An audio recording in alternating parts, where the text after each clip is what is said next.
Howdy, y'all. Welcome back. The Payseurs are one of the most infamous yet mysterious theorized families of so called American royalty, or the families which seemingly have such a tight grasp over the sphere of influence in America that backtracking through the companies, stocks, and major events in their control will leave even the most seasoned of researchers like myself with their jaw on the floor. Furthermore, we all by this point are familiar with the families like the Rockefellers and the Rothschilds and other major families which, while remaining somewhat reclusive, have still had their exploits detailed in major news outlets. The one family you most likely have never and will never hear about in the mainstream is the Payseur family, who, according to some myth and legend and theories, are the most powerful clan ever to call America home. Today, we will look to separate fact from fiction, entertaining wildly outlandish claims regarding the one American family you simply cannot talk about. To my friend Sam Tripoli over at Tinfoil Hat Podcast, a hilarious comedian but also an avid researcher, he was contacted, he says, by multiple people claiming to be of power, telling him not to talk about the Payseurs. I've seen other videos which make similar claims, but today I will try to dive into all of this for you. Now, according to the myth, and again, myth, the Payseurs established their family in America in the 17th century. However, the true mystery comes from the claims of what occurred in the centuries which followed. Now, there have been numerous claims, and again, these are all hypotheses, but they say that the Payseur family, in this theory, secretly adopted the young French monarch, Louis XVII, after he was smuggled out of France during the French Revolution. And in the 19th century, even more anomalies arise when we begin to compare the narrative regarding Abraham Lincoln to the history of the Payseurs. Today, I will use established records from the last 400 years, utilizing ancestry data, as well as numerous theories proposed both in recent times and in the 18th and 19th centuries, looking to fully flesh out the idea that the Payseur family has influenced American history for the last few centuries and continues to today. Again, this video is for entertainment purposes, and these are all just theories, albeit they arrive to us in a time when this information is becoming more available than ever. And I believe there is certainly a reason that videos looking to dive into this history are being suppressed and downvoted and censored online. So I will attempt to peel back the veil, apparently a risky maneuver, and look to share this unbelievable theory with you. Be prepared, the results and the theories are somewhat interesting to say the least. I will begin by addressing a piece of literature entitled, and I quote, U.S. Congressional Record of 1940 regarding British, Israel world government, end quote. This seems to be the same document that is being mimicked in others' attempts to quote unquote reveal this information. Again, all just a theory, but this appears to be scrubbed from most places online. Right off the bat, this narrative in this little piece of literature is regarding Louis Cass Payseur, who lived from 1850 through 1939. This was indeed a real individual who clearly was very proud of his French heritage, and indeed his name appears on the deeds to multiple companies in the late 1800s and early 1900s. Now here are where the more outlandish claims of the profile of Louis Cass Payseur begin. First, this article claims that Louis Cass Payseur is a descendant of Daniel Payseur, with Daniel, in this theory, being an adopted name for Louis XVII, the deposed child king of France. Looking into the possibility of this, we're told Louis was born in 1795 in the Palace of Versailles in Paris. When his older brother passed in June of 1789, Louis became heir to the throne. For most of his young life, Louis had multiple governesses from all across Europe who came to France to look after him. However, it is also written that it was a mob of mostly women who forced the royal family from Versailles in October of 1789. By 1792, the family was moved to a tower known as the Tower, which was a fortified structure left over from a massive castle that was built as the fort for the Knights Templar. Here at the Tower, Louis was eventually separated from his family and forced to speak out against his mother, Marie Antoinette. After this, Louis refused to speak again. We're told after numerous attempts to free the boy, he was eventually kept in solitude, with no one entering his chambers for up to 6 months. Eventually, he was provided with a new attendant, said to be a Creole man from the New World. Louis apparently refused to speak to anyone but his new attendant. In December of 1794, according to the mainstream narrative, he was visited by 3 French congressmen, but again refused to speak. By March of 1795, he was said to have been appointed a new guard. However, by May, he fell seriously ill. According to this mainstream narrative, his original doctor, P.J. Desault, was brought in, and he said he did not recognize the boy after not seeing him for 7 months. And then, just days after seeing Louis, Dr. Desault passed away. Louis XVII was then said to also pass away just a week later on June 8, 1795.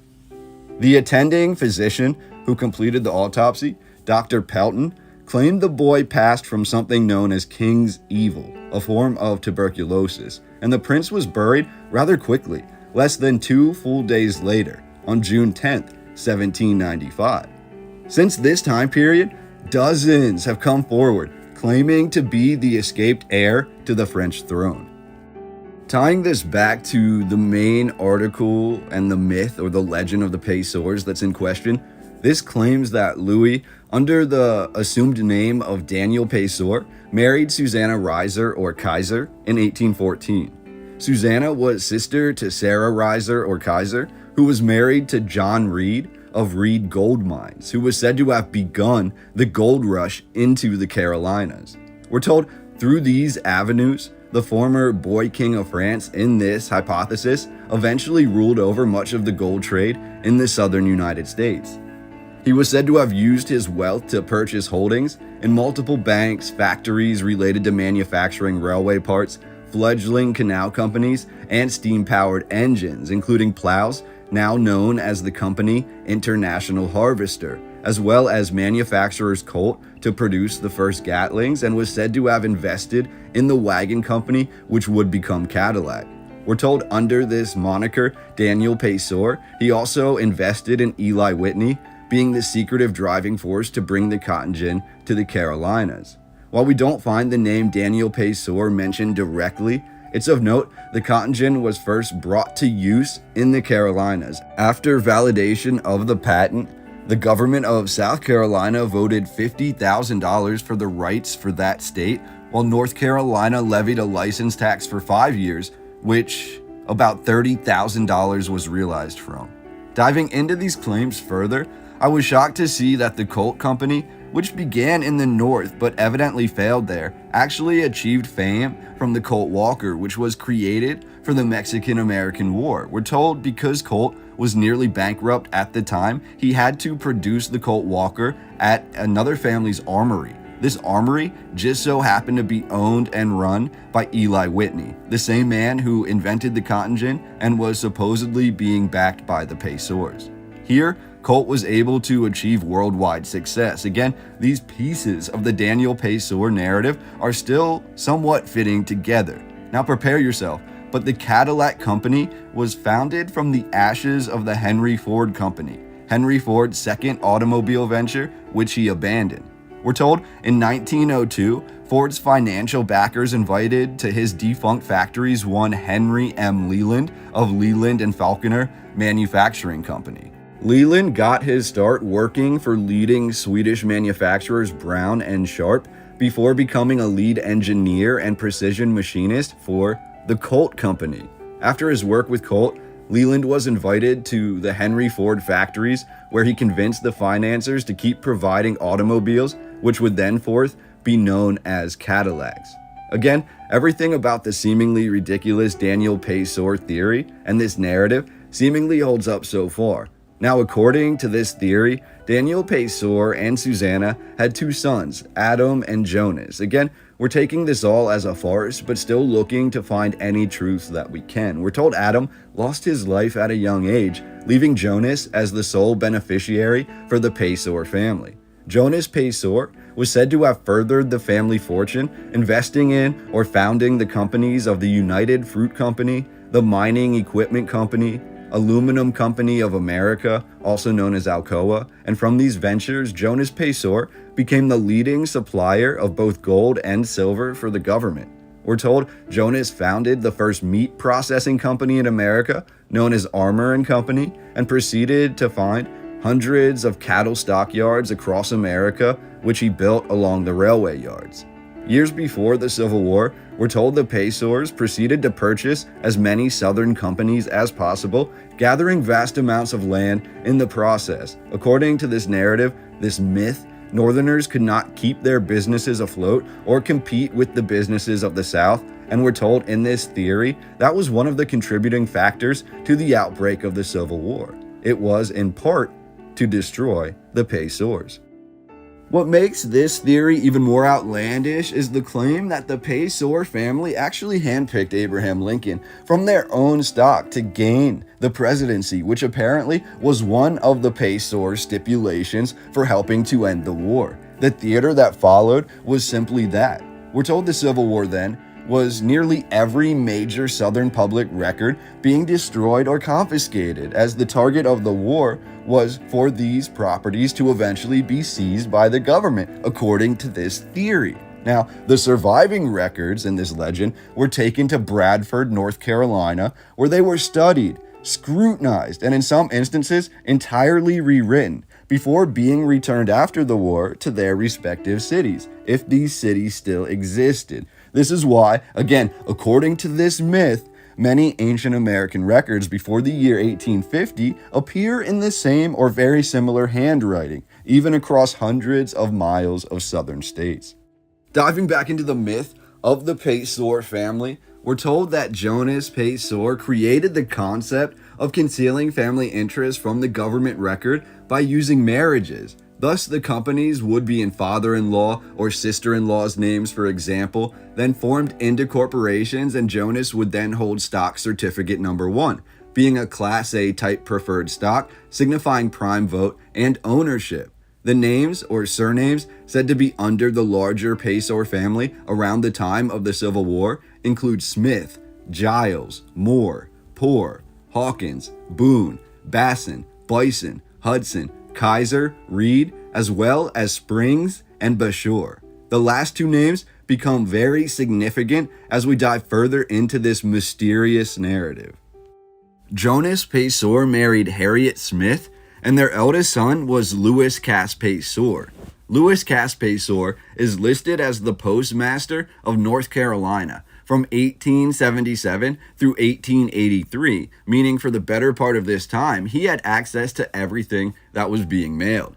Louis invested or bought stock in numerous governmental companies, including the United States Postal Service, the Federal Reserve, the United States Military Railroad Security Police of the Selma, Rome, and Dalton Railroad, known today after many changes and years of obscurity as the CIA. We're also told that during the Depression of the late 1800s, many railroads needed a bailout, which was resolved when Louis Cass Payseur lent them money. However, it appears Louis Cass Payseur knew that they would default on their loans, and when their stocks were all forfeited to Payseur, he amalgamated the companies into one company, known as the Southern Railway Company. Again, we look at the true history, and the Southern Railway Company did in fact exist. It was created from a merger of many companies in the late 1800s, and we're told the history of the companies merged can be traced back over 100 years prior to the merger. We're also told the initial company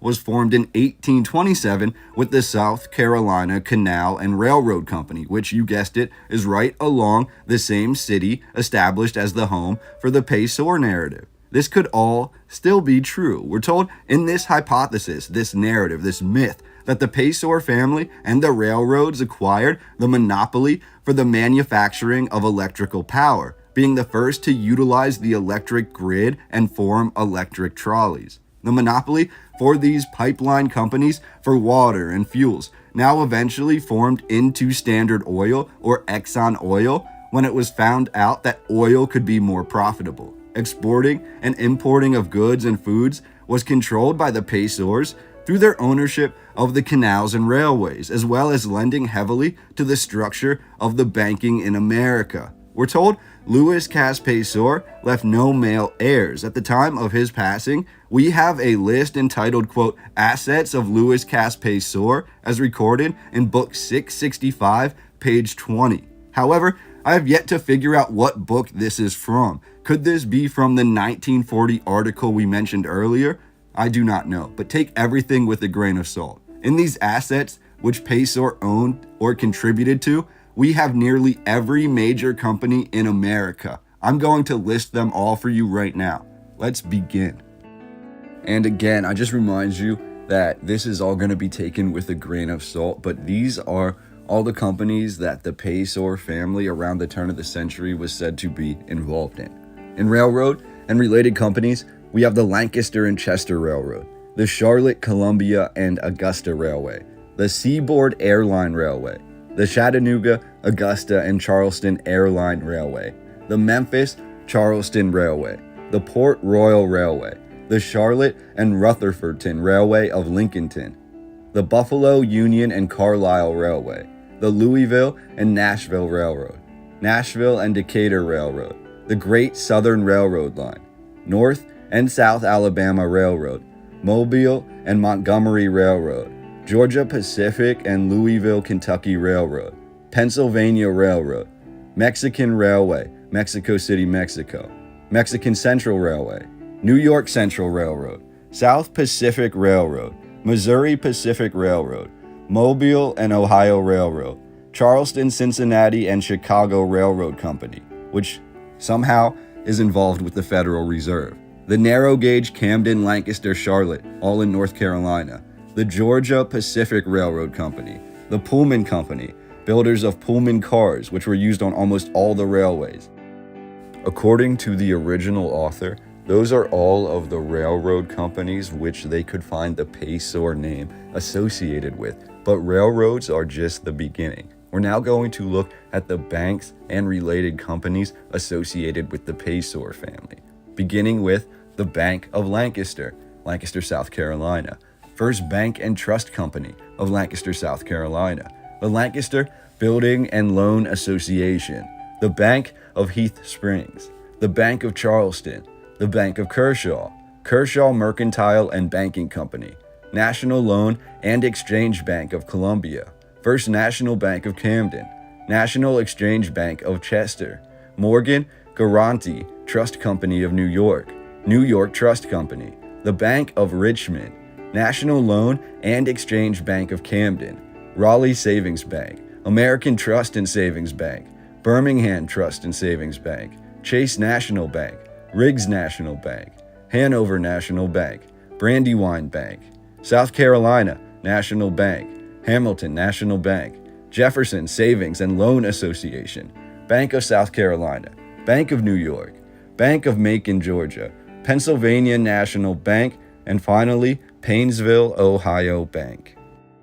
And you hear all of those railroads and you hear all of those banks and you think, wow, that is incredible. If the author was actually able to find the Payseur family on all of those records, that would be almost miraculous. It would be so telling to what the real history really was. But it does not end there, because we also have cotton mills, beginning with the Lancaster Cotton Mill, now known as Spring Mills of Lancaster, South Carolina. We also have the Eureka Cotton Mill, the Springsteen Cotton Mill, and remember that name, it becomes important later. We also have the Dan River Cotton Mill, the LaRave Cotton Mill, the Belton Cotton Mill, the Lancaster Cotton and Oil Company, and the N.K. Fairbank Company, which produced cotton oil in Chicago. But it does not end there. The Payseurs were also said to have their names listed on multiple thread and sewing machine companies, which at this time were cutting edge, beginning with the Singer Manufacturing Company of New York,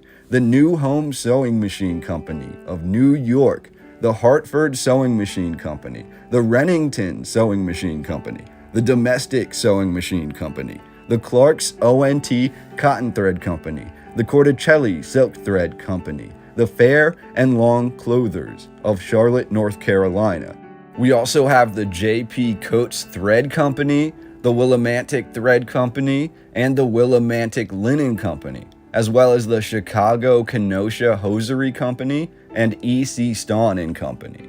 But that is not all. That is just some clothing. We also find the Payseur name, at least according to this narrative, on multiple electric and power companies, including the Southern Power Company, the Duke Power Company, the Lancaster Light and Power Company, the Potomac Electric Company, and General Electric. We also find the Payseur name on multiple gold and silver companies, including Reed Gold Mine, Gastonia Gold Mine, Gold Hill Mining Company, Kings Mountain Gold Mine, Clito Oro Mining Company, Union Silver Company, Lotawana Silver Mining Company. And in these companies, the Payseurs were supplying nearly all of the gold for the Federal Reserve, at least according to this narrative and the research of this author. Now, we also have multiple iron and steel companies that have the Payseurs listed as one of the investors or owners of stock in the company. These iron and steel companies included the Lincoln Iron Company, formerly Lincolnton Tin Mine and Smelter, now Carnegie Steel. Also included the Woodward Iron Company, Ingalls Steel Company, which included the Ingalls Ironworks Company of Birmingham, Alabama, and the Carnegie Steel Company, as well as the Aluminum Company of America, also known as Alcoa. The Payseurs can also be found with their names in multiple motor vehicle companies, including American Motors Company, General Motors Corporation, Cadillac Motor Car Company, Carolina Cadillac Company, Studebaker Carriages and Wagons Company.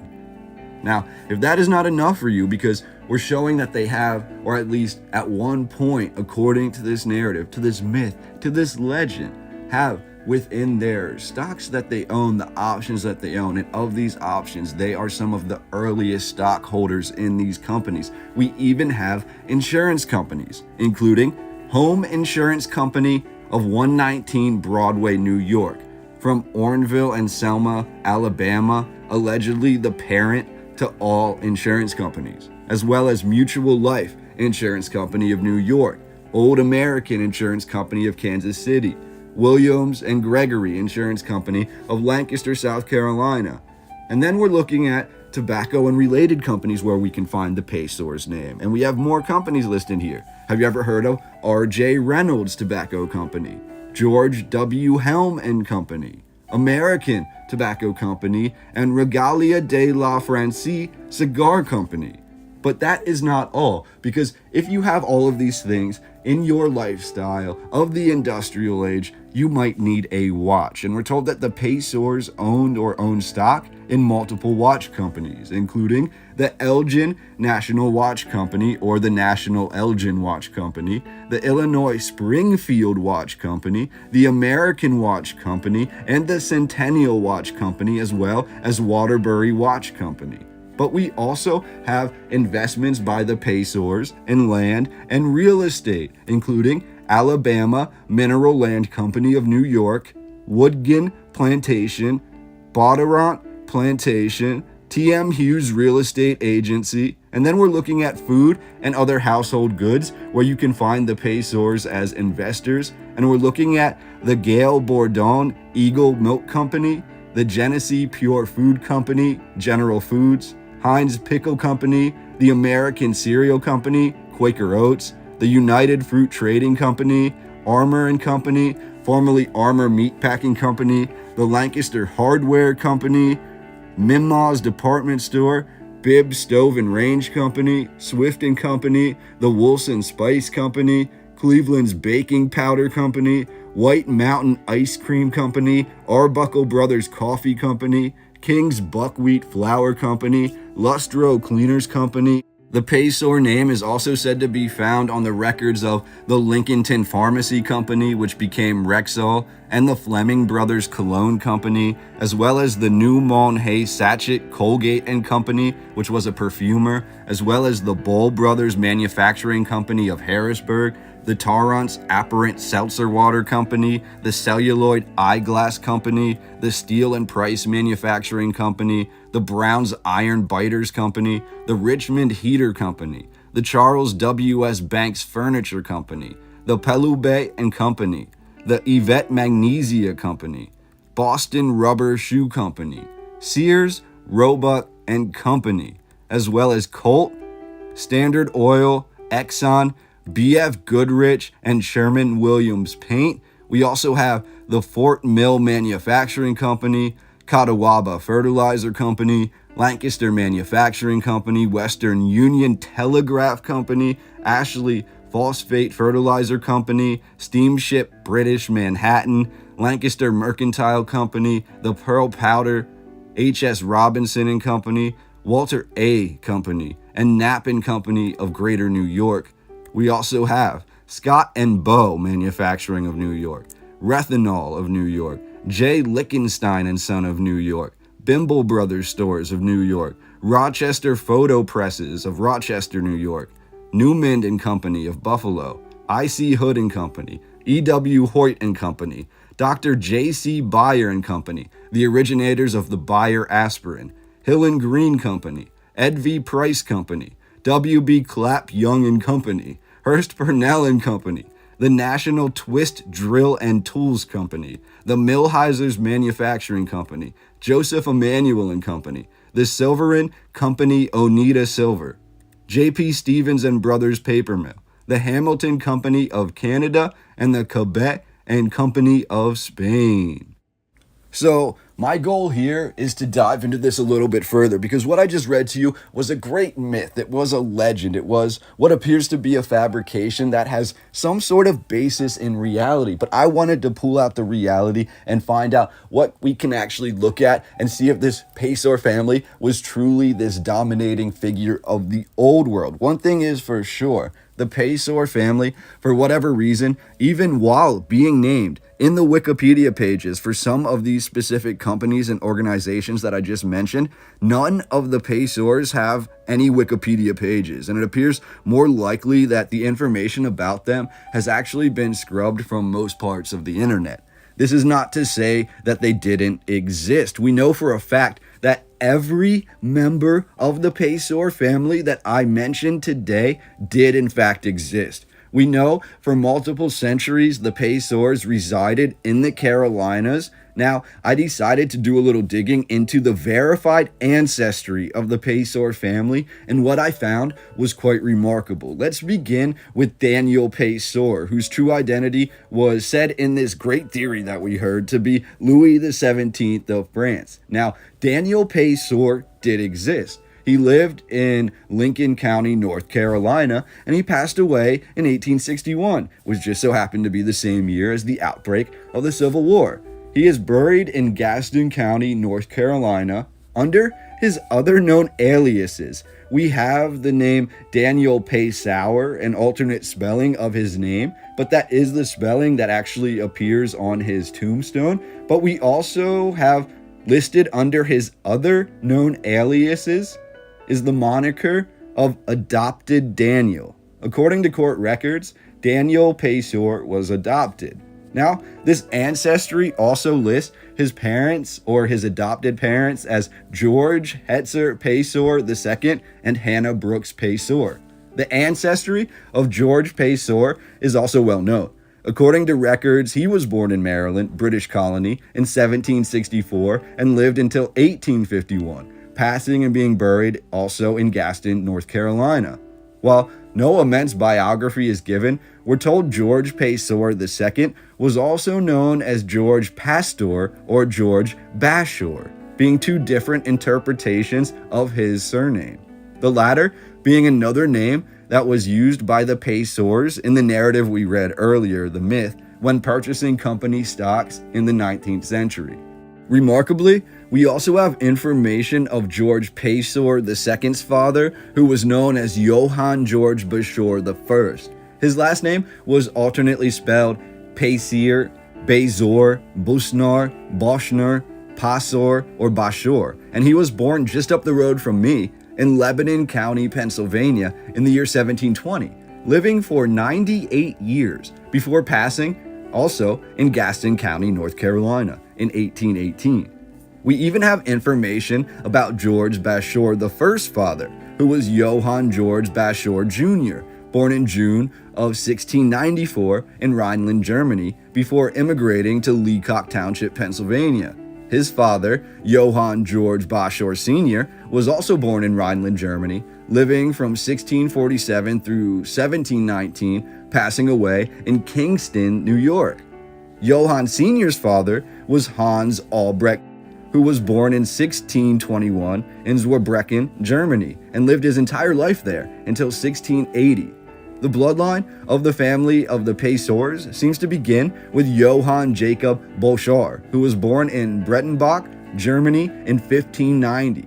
Any record of the family before this time period is missing. Now, a name that repeatedly comes up involving the businesses of the Payseurs in this myth and legend about them from the 19th century is the name Leroy Springs. Again, all of these myths regarding the Payseurs all involve real people who existed. Leroy Springs, who is a real person, also has zero Wikipedia page or any information regarding him on there, and he appears to have zero modern credit given to his name, and yet he repeatedly is mentioned as a founder or lead financer of multiple companies throughout North and South Carolina, mainly in Lincolnton and Lancaster. According to his mainstream narrative on the South Carolina Historic Center, and I quote, "In 1928, towards the end of his career, Leroy Springs was president of 7 cotton mill companies, president of the Bank of Lancaster, the Lancaster and Chester Railway, the Lansford Water and Power Company of Lancaster, vice president of the Bank of Kershaw, director of the Catawba Fertilizer Company, the Lancaster Cotton Oil Company, First National Bank of Camden, National Exchange Bank of Kershaw, Savings Bank of Fort Mill, the Southern Home Fire Insurance Company of Charleston,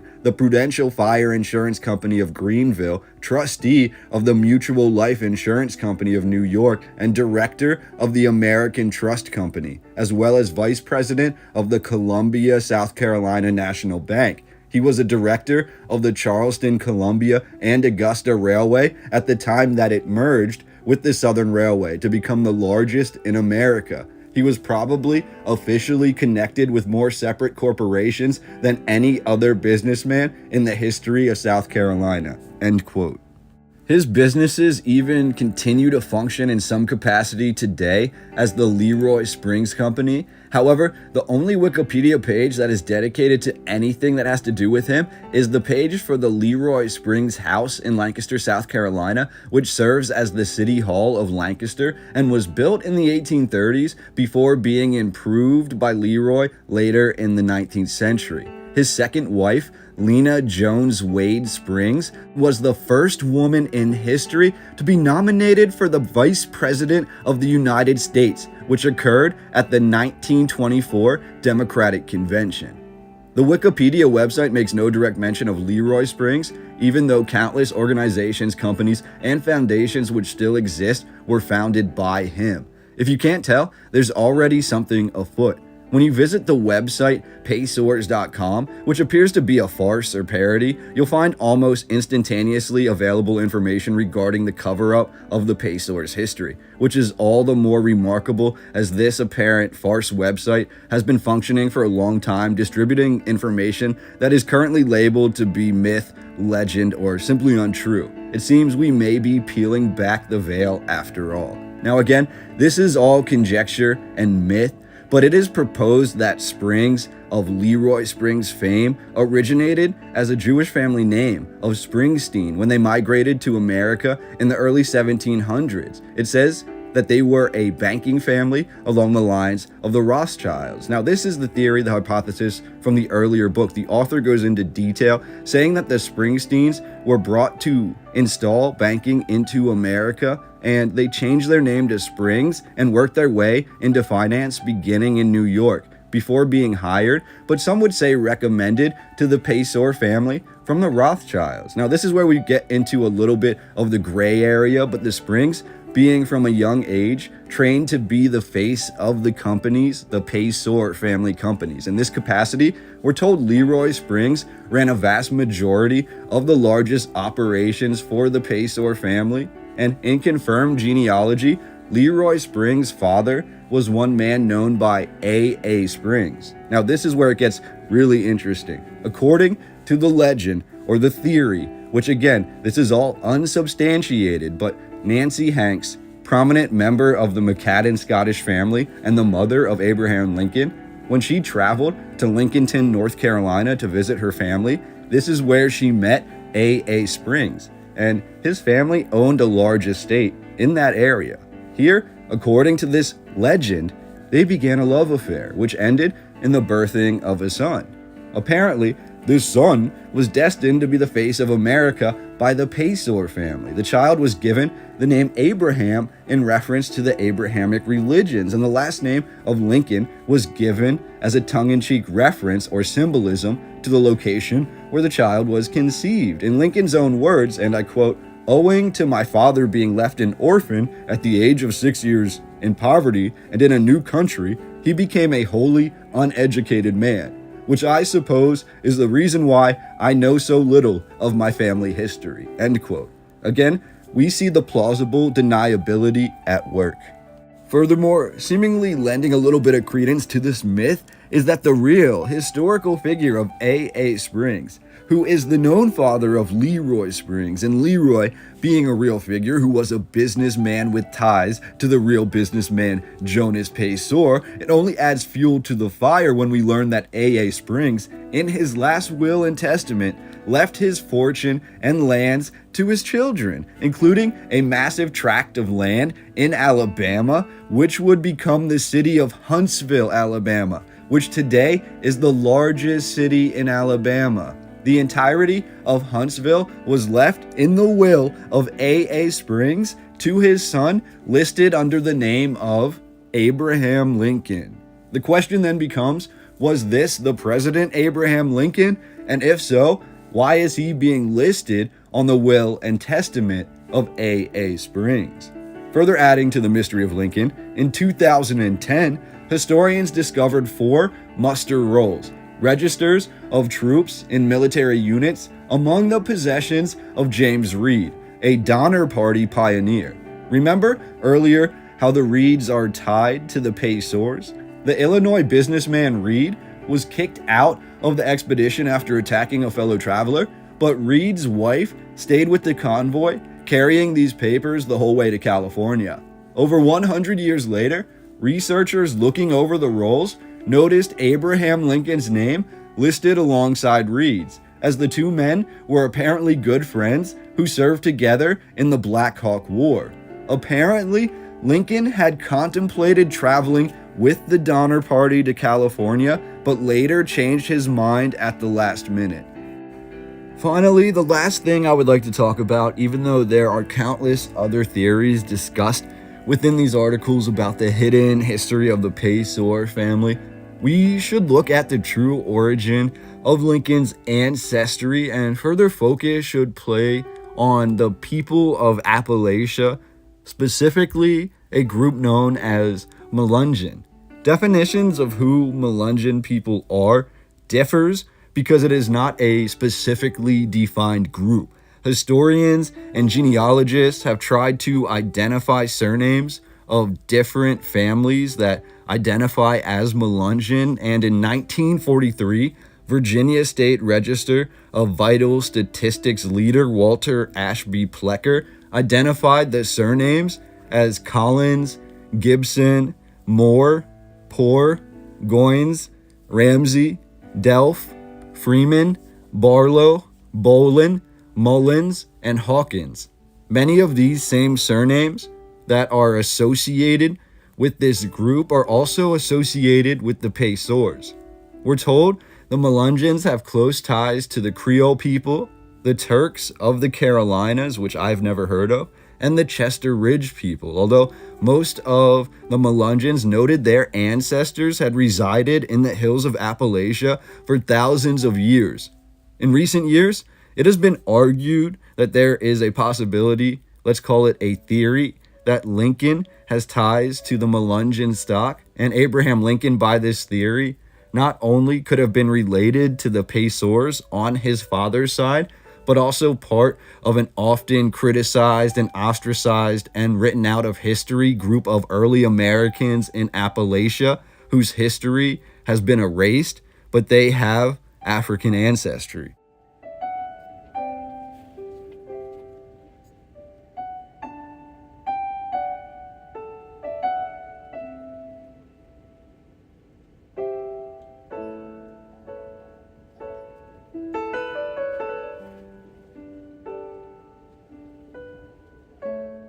As you can see throughout the video today, the one purpose was to entertain all of the wild theories that appear to be the same theories that, for whatever reason, we are not supposed to be discussing. Now, when we get into the Payseur family, what we've proven today is that every member of this Payseur narrative did in fact exist. What they did, we cannot exactly put our fingers on, but there's a lot more here than meets the eye. Now, the last thing I wanted to share with you, which I felt was a great way to wrap up this video, is actually an article written by Louis Cass Payseur in 1915, and it is in regards to what he saw as a young boy during the Civil War. So this is absolutely fascinating. Again, just proving the Payseur family did exist. In what capacity did they have power in America? I will let you decide. Love to hear about it down below, and I will talk to you all about this more on the next video.